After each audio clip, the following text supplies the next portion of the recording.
안녕하세요. 사순절 31일 26번째 말씀 묵상 시작합니다. 사람들은 자기 나름의 길을 걸어갑니다. 자신이 믿고자 하는 바대로, 때로는 거침없이, 때로는 주저하며 자신의 길을 가죠. 이젠 추억의 예능이 된 아빠 어디가 라는 프로에 배우 성동일 씨가 두 아이와 함께 출연한 적이 있었습니다. 젊어서 고생을 많이 했던 그는 아이들을 위해서 정말 부지런히 일하는 배우였죠. 촬영이 한창 진행되던 중에 아빠들끼리 대화를 하는 시간이 있었는데요. 그때 다른 출연자가 성동일 배우에게 연기에 있어 가장 중요한 게 뭐냐고 물었죠. 당연히 연기에 대한 열정, 이런 얘기가 나올 줄 알았습니다. 그런데 그의 입에서 나온 대답은 정말 단순하고 직관적이었습니다. 당연한 걸 왜 묻냐는 듯이 그는 한치의 망설임도 없이 돈이 제일 중요하다고 대답했죠. 처음엔 농담인 줄 알았습니다. 그런데 그는 정말 진지한 얼굴로 출연료가 얼마냐에 따라 연기력이 결정된다고 대답했습니다. 저는 성동일 배우의 대답이 정말 진실해서 놀랐고 돈에 대한 그의 순수한 목적의식이 좋았습니다. 단순히 돈을 쫓는 사람이 아니라 가족을 위해 성실하게 돈을 벌려는 사람이라서 더 좋아하게 된 것 같아요. 아마도 그는 후배 배우들에게 자신의 가치를 말하며 연기를 해 나갈 것입니다. 그렇다고 자신의 길을 강요하거나 하진 않겠죠.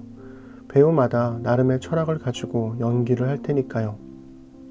그리스도인은 그리스도인의 길이 있습니다. 예수님을 믿으면 복받고 천국 간다는 것, 그것은 그리스도인의 길이 아니라 그 길을 걷는 자에게 주어지는 약속일 뿐인 거죠. 복받고 천국 가기 위해 예수님을 믿는다면 세상에서 복을 누리고 극락왕생을 누리기 위해 부처님을 믿는 것과 뭐가 다를까요? 저는 복과 천국을 위해 예수님을 믿는 것은 그리스도인의 길이 아니라고 생각합니다. 예수님을 믿는다는 것은 예수님의 존재를 믿고 예수님의 가르침을 따르며 예수님이 행하신 일을 행하며 살아간다는 것입니다. 그리고 그 과정 자체가 고생스럽고 어렵다 하더라도 그것을 하나님이 주시는 복과 구원으로 누린다는 거죠. 다른 모든 이들도 이 복과 구원을 누렸으면 좋겠습니다. 오늘 읽어드릴 시편 66편은 그런 소망을 고백하고 있습니다. 익명의 시인이 부른 이 시편은 하나님의 복을 구하며 모든 민족들이 하나님을 찬양하길 소망하고 노래하죠. 오늘은 시, 곧 노래, 인도자를 따라 현악에 맞춘 것이라는 표제어를 가진 시편 67편을 읽어드릴게요. 하나님은 우리에게 은혜를 베푸사 복을 주시고 그의 얼굴빛을 우리에게 비추사 셀라. 주의 도를 땅 위에 주의 구원을 모든 나라에게 알리소서. 하나님이여 민족들이 주를 찬송하게 하시며 모든 민족들이 주를 찬송하게 하소서. 온 백성은 기쁘고 즐겁게 노래할지니 주는 민족들을 공평히 심판하시며 땅 위의 나라들을 다스리실 것임이니이다. 셀라. 하나님이여 민족들이 주를 찬송하게 하시며 모든 민족으로 주를 찬송하게 하소서. 땅이 그의 소산을 내어 주었으니 하나님 곧 우리 하나님이 우리에게 복을 주시리로다.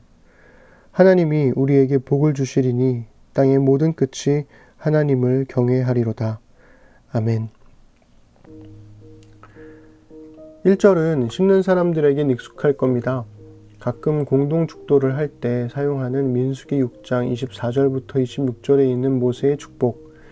여호와는 내게 복을 주시고 너를 지키시기를 원하며 여호와는 그의 얼굴을 내게 비추사 은혜 베푸시기를 원하며 여호와는 그 얼굴을 내게로 향하여 드사 평강 주시기를 원하노라. 이 말씀이 생각나죠.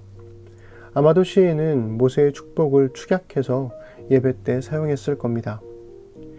2절에서 주의 도라고 번역된 히브리어는 길이라는 뜻의 데레크입니다. 데레크는 흔히 생활하거나 행동하는 방식을 뜻하는데요. 주의 도란 주님께서 행동하시는 방식을 의미하는 거죠. 그런데 주의 도와 주의 구원이 평행법으로 연결되어 있어요. 히브리 시에서의 평행법이란 같은 의미를 다른 단어로 반복함으로써 강조하는 시적인 표현입니다. 그러니 2절에서 주의 도를 땅 위에 알리는 것과 주의 구원을 모든 나라에게 알리는 것이 같은 의미라는 거죠. 그러므로 주님께서 행동하시는 방식을 따라 사는 것이 곧 주의 구원이라는 겁니다. 주의 구원은 인생길의 끝에서 얻어지는 것이 아니라 인생길의 과정에서 누리는 겁니다. 3절과 5절은 민족들이 주를 찬송하게 하소서라는 고백이 반복되죠. 시인은 하나님의 통치 안으로 사람들을 초청하는 건데요. 그 이유는 두 가지입니다. 첫째는 4절에서 고백하는 하나님의 미슈파트, 즉 하나님의 공평 때문입니다. 사람들이 하나님의 통치 안으로 들어와야 하는 이유는 하나님이 공평과 정의로 다스리시는 분이기 때문이죠. 둘째는 6절에서 고백하는 하나님의 바라크, 즉 복주심 때문이죠. 그러니 하나님이 주시는 복은 갑자기 하늘에서 툭 튀어나오는 것이 아니라 하나님의 공평한 통치로 인한 결과물입니다. 하나님께서 당신으로 하여금 주님을 찬양하게 해주시길 기도합니다. 주님께서 행동하시는 방식을 따라 구원의 삶을 살고 하나님의 공평한 통치 안에 머무는 복을 누리는 당신이 되기를 소망합니다.